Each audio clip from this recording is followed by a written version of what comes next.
Hey everyone, my name is Whitney Scott, and my individual topic paper was titled One Way or Two-Way Communication for Organizational Structure.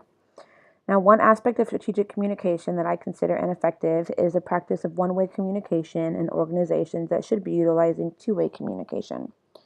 So, my individual topic question is how can organizations predetermine if one-way or two-way communication is most effective in their own organization? Here's some quick definitions for you. One-way communication is primarily focused on the regulation of the behavior of the employees to ensure compliance and dissemination of already made decisions without employee involvement. While two-way communication is characterized by the involvement and participation of employees in the decision-making process. Now, the organization that I worked for previously should have utilized two-way communication. And I posit that had they more open lines of communication, the organization would have operated more smoothly and would have had a higher retention rate with both the staff and the students. And that's why this topic is so important to me. Now, given the importance of relationship theory, developing new ways for evaluating public relations effectiveness has become a paramount task facing scholars and practitioners. When the ultimate goal of public relations is to build mutually beneficial relationships between an organization and its publics, then measuring the outcomes of those relationships provides an important indicator of public relations effectiveness. An in-depth study of this issue would allow for organizations to have a model on which to base their strategic communication practice. Organizations that have a clear-cut concept of what type of communication will work best within the organization then have the ability to put the necessary resources in place to allow the communication to flow in the direction that will yield the most successful results. Now, Key and Hahn stated in 2007 that documenting the linkage among relationship perceptions, attitude, and behaviors is essential to understanding and measuring the value of public relations for organizations and society. A little history on one-way communication. During its early years, Edward Bernays promoted a more sophisticated one-way approach to communication by contending that public relations attempts to engineer public support through the use of information, persuasion, and adjustment. His aim was to apply social science methods first to research the situation and then to create themes of effective methods of communication. Now, practitioners of one-way communication are often closely involved in the mechanics of their activities and need to develop a structured understanding of the issues they are influencing in order to understand the attitudes of others.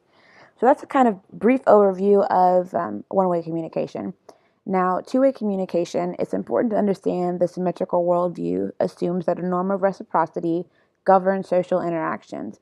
Symmetrical public relations uses dialogue to manage conflicts, improve understanding, and to build relationships. Now, it's essential to understand that because two-way communication reflects the symmetrical worldview.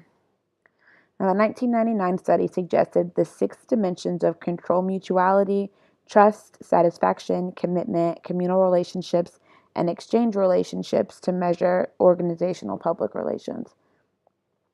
Now, two-way communications allows for these dimensions to be utilized where one-way communication does not as readily.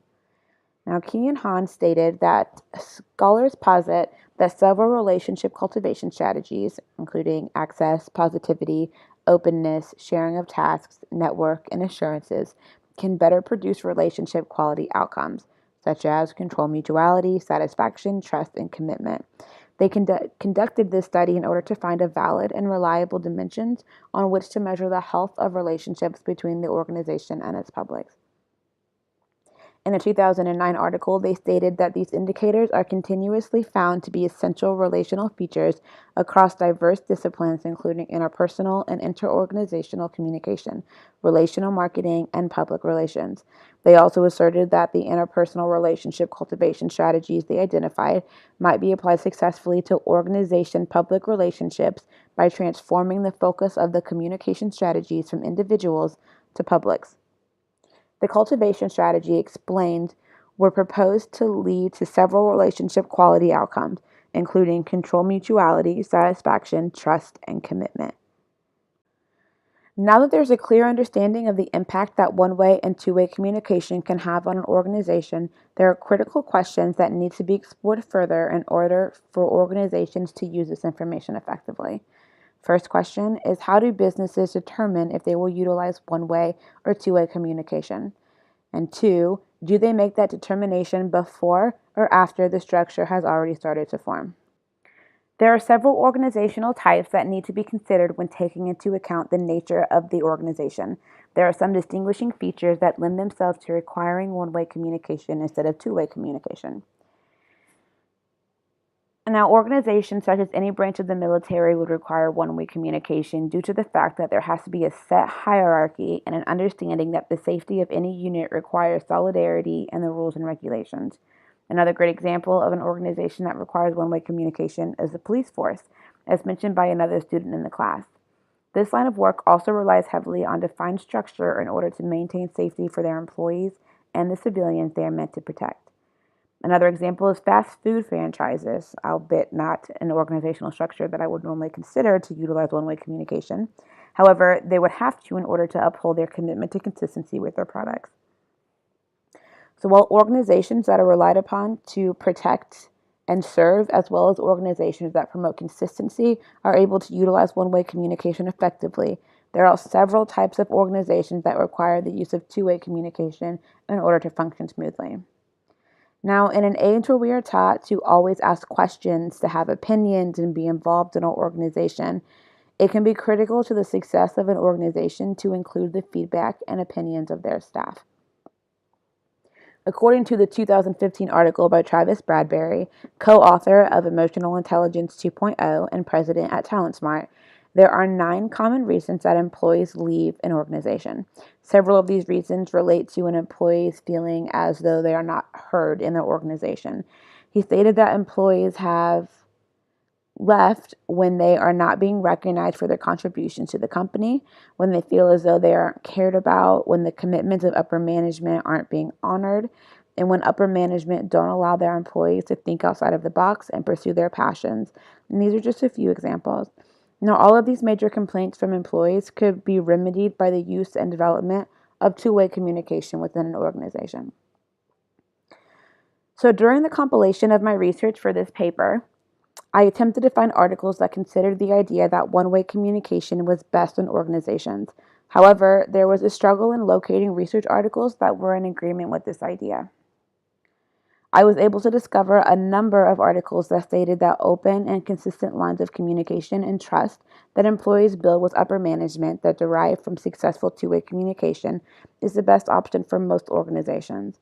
So I have provided several examples of what healthy relationship looks like, publics in this case being the staff, and one can see through that research that most of what comes from utilizing two-way communication is adjacent to what helps build healthy, strong relationships between their staff and the management. So at the end of my research, I can safely say that my intuition was accurate. The majority of the research on this subject posited that two-way communication was effective in many organizations. However, there are a few examples of organizational structure that require one-way communication, so I'm not trying to discount one-way communication as a valid resource. I did discover several measurements that are used to determine how communication affects the structure and relationships of upper management and the staff. Through my research, I've discovered a number of measurement tools that can be utilized to determine how healthy the public relationship is. However, I have still been unable to discover and am looking forward to finding a valid and reliable formula that organizations can use to predetermine which should be used for their specific organizational structure. Well, thank you for watching, and this was Whitney Scott.